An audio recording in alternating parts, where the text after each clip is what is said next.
Hi, everyone. Okay. First ever live stream. I've never done one of these before, but what can I say about the special? I just finished watching part 2 of Oxygen's The Witnesses special. I haven't seen part 1 yet, so I'm kind of watching them in reverse order. But I wanted to go live right now, no editing, no highly produced videos or anything like that, to just kind of share what some of my thoughts were on what I saw in part 2.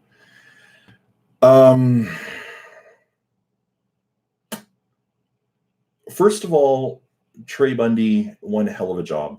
Like, wow. I'm looking forward to seeing part 1. I got the opportunity to watch it live streamed on Facebook. Shout outs to Angela Ola in Ontario, who streamed it live in the Vast Apostate Army Facebook group for anybody to watch that wanted to. I'm really glad that I didn't watch it alone. And yeah, like I'm glad that there were others there to watch with. The commercial breaks and everything, like just to take a piece of the documentary and when the commercial break came, just kind of decompress or share thoughts with what was happening. Yeah. Hey, Heather. Good to see you. What can I say? Wow, I'm not very erudite right now. It's an emotional roller coaster. Like every feeling I can think of, like anger, sadness, elation that like that it's getting out. Some of the high points. The story of Sarah Brooks breaks my heart. Such a breach of trust. Chessa Mannion, her story as well. Like, yeah, the 5 years old, molested. Her father tries to stick up for her, and even like has a bead on Stephen Lett and writes him this amazing multi-page letter with here's what happened and here's ways in which it could be fixed, and like worldwide, like here's something that should happen. And then when I saw Chessa hand Trey Lett's one-page response, which basically by the time you account for letterhead and then you account for the space at the bottom of the letter, like it was kind of like a well, thanks for that information, keep close to Jehovah, brother. Like it's definitely angering, that's for sure. Like I wonder at times, honestly, if any of the governing body members actually really get to personally see any of this stuff. And in some ways, I even wonder if Lett even wrote the response, or if somebody else just wrote up a response for him, like one of his assistants or something like that, and all he did was scratch his signature at the bottom of it without even reading it. It's hard to say. I know in the community we make a lot of fun of Stephen Lett for his rubber face, and shout outs to Jay the comedian for his video all about Lett's face. As of this broadcast, I have an episode of Thinking Caps on ready to go that is poking fun at a number of members of the governing body, Stephen Lett included, but I'm going to hold off on publishing it for a couple of days just to let the community sort of decompress from the various stories that were told here. I do believe that humor is good medicine, but yeah. A couple of other things. I found myself sitting on the edge of my seat in some ways as Trey Bundy went to the worldwide headquarters, and it was almost like a greeting from the mafia. At least that's what it felt like. And then when he and Irwin Alton went back to the world headquarters to serve the governing body with their papers, yeah, my heart was pounding, and it's so weird because like I'm not even there, but my heart's pounding, thinking like, these two men, they're they're driving into the lion's den, as it were, because that's the way I see the Watchtower headquarters. It's like a lion's den. It's a cult compound. Like seeing the big stone walls and the gates and everything. All I could think of is things like Jonestown or Waco, Texas, and so on. Like that's the picture that I have in my head now when I think about the world headquarters, just being this walled off compound. Like, yeah, they're afraid, and they should be. They're hiding. Well, are the governing body even there on site? Were they there on site that day? It's a good question. Were they shown to their panic room or something like that? I'd really like to know. Hi, Audra. Glad to have you here. Yeah, like I wonder about these things, but most importantly, like I loved what Chessa was doing on the street corner unwitnessing, as it were. I loved the fact that on the day of the memorial, she was handing out her own sort of information pamphlets and everything else, perfectly legal, perfectly allowed. And this douchebag, and that's me being polite, honestly, coming along like, there's a time and place for everything and blah, blah, blah, blah, blah, blah, blah, blah, blah. And yet the witnesses themselves stand on street corners with their carts and all of the rest of this. Or we read about like in their literature how they would go driving down streets back in the day with their audio cars, blasting out religion as a snare and a racket. And then this douche nozzle has the nerve to be like, oh, there's a time and place for everything. The witnesses are afraid because it's bad publicity, and the more bad publicity they get, the better. What Chessa said about starting a worldwide conversation, that's exactly the way I feel too. Like, I know that there are many people in the position where you have family members inside and you're desperately trying and wanting to wake them up and so on. And you know what? I think that's incredibly noble. I really, really do. Personally, I've given up on the idea of being able to like wake anybody up. Yeah. I think what they prefer to do is just have their heads in the sand, as opposed to getting any kind of actual information, so to speak. And yeah, so like personally, I'm not focused on waking people up, but I really do hope that it helps. I hope that specials like this really, like, if there are any witnesses watching, they realize like, wow, this is like a systemic sort of problem, and that the May 2019 Watchtower is like an absolute lie. Yeah, like I really hope that that's the case.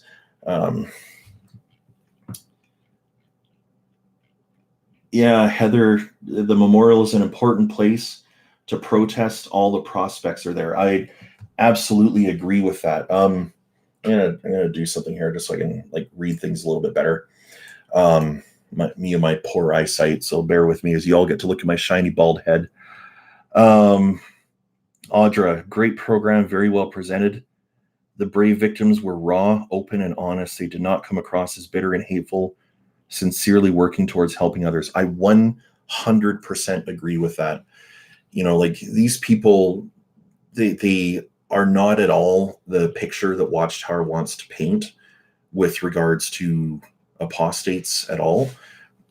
They were well spoken and everything. Sarah Brooks, the testimony that she gave to was it the Senate in Pennsylvania? The details are a little bit jumbled, but the testimony that she gave, and when she said like there is no middle ground. You either stand for protecting children from child sexual abuse, or you stand for protecting pedophiles. There is no middle road. I 100% agree with that. Like there's not like shades of gray on this subject. It's like it's either you're going to protect them or you're not. Like, which is it? And yeah, like what else can I say? Irwin Zalkin. I want to talk about him for a couple minutes. Irwin Zalkin, like this guy, he's my hero for starters. Like, I'm not usually a fan of lawyers, but Irwin Zalkin, I absolutely love the guy, and I think that there's not a single ex-Jehovah's Witness who is in the know about him and about what he's doing and trying to do that doesn't look up to the guy and think like, yeah, fucking love you, man. If I ever get the opportunity to shake his hand one day, I would so welcome that. I was thinking about that filing cabinet that he has under lock and key, like the documents that he has from the database. That must be one hell of a difficult filing cabinet to have to walk past every day, knowing what's inside, knowing you can't talk about it, knowing, as we like to call it, the truth about the truth.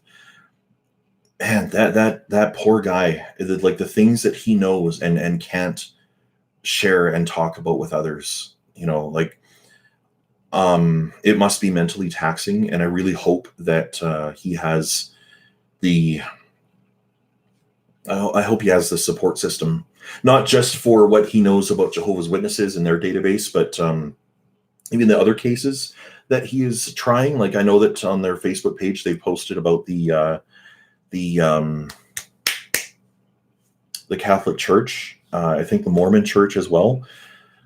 Yeah, like day after day, this is what his life is. Like we in the community, like we've seen activists that have been like, you know what? Okay, I'm done. I'm throwing in the towel. I'm moving on to something else. He's been at this for years, and I honestly respect the guy. I really respect the guy a lot, even though I really don't know him apart from what I see on the news. I could go on forever, but I don't want to get to be too chatty here. I've been kind of bad at that at times. Audra, interesting to hear the former Bethlite and other former members who left in recent years since the ARC and other news helped to shed light. Yes. People from inside of the headquarters and so on. That one fella, the name eludes me, Jordan something, I think. He said that, what was it? He said that every day on his security briefing, Trey Bundy, do not let this man inside. As much as I made the comment during the live stream in the VAA group tonight that if you're being shunned by the governing body, that's almost like a weird badge of honor for Irwin Zalkin, to be so afraid of this reporter that your name comes up on the daily security briefing. Don't let this man in. That's an interesting kind of badge of honor, in my opinion, for Trey Bundy to wear as well. Yeah, like if Watchtower is afraid of you, bravo. And in the end, like for all of us that are in the community, or all of us that have like YouTube channels or do the like activism protests and everything else, we may not have like these specials that appear on like major news networks. We may not be like Lloyd Evans, who appears on these, or can call Leah Remini his friend after being on the Scientology and the Aftermath special about the witnesses. But every little bit helps. It's every little bit helps. The more people that are made aware, then the more the discussion goes on. Because everybody thinks that Jehovah's Witnesses, those are those people that stand with the carts. Those are those people that don't celebrate Christmas. Those are those people that come knocking on the doors on Saturday mornings. The public needs to have a different perception about the witnesses in general. The public needs to see them as the cult that we see them as and know them as, and not see them as harmless. Like, to see them as like, look, this is an organization that is a pedophile's paradise. And that actually brings me to a point that was in the special tonight, where they said that it was the 2014 policy letter. It wasn't just child sexual abuse. It was other cases like fraud, theft, murder, and so on. Like, even these things are not reported to the police. If you watch the XJW Critical Thinkers channel, JT actually showed a story out of Florida, and I can't remember where it was, but the elder body became aware of a guy who was in their congregation who they had caught like smoking pot. But as it turns out, he's also like a wanted criminal for murder. And they also became aware of this. So, of course, they contact the service department, and the service department says, okay, well, look, it's not your place to like call the police about him, like with the murder. That's, like between him and Jehovah. So leave that alone. But this pot smoking thing, you can do judicial action on the pot smoking thing, but make sure that you only stick to the pot smoking issue and leave that whole murder thing out of it. The pot smoking is the real one that you got to worry about. Like, yeah. So, yeah, I can't remember the name of the video. If I can find it, I'll put it in the description for this one later on. So that if anybody is watching the archived version of this, you'll find it. But yeah, so anyway, I said earlier that I was going to stop talking. So in conclusion, I'll be watching part 1 probably tomorrow. I'll probably go live again with reactions and everything else. For everyone in the community, big shout out to you all that are here watching this live with me tonight, and anybody that watches it in the future. Keep up the work. I know that it's frustrating. I know that it's draining and so on. And if you have to step away and everything else from it all, do what you've got to do. Like, you're the most important person to be concerned with first. Take care of yourself first and foremost. So, oh, well, there we go. Audra, Oxygen has posted the full episode 1 on their YouTube channel. Sweet. Perfect. I have a feeling that thing is going to be getting around a lot, in the same way that the Leah Remini one did, and the CTV W5 special. That's also floating out there on YouTube. I'll see if I can find the link to that and put it in the description to this one too. So at any rate, thank you for watching my little rant tonight. Live long and prosper, everybody. And we'll talk to you again soon. Love you all.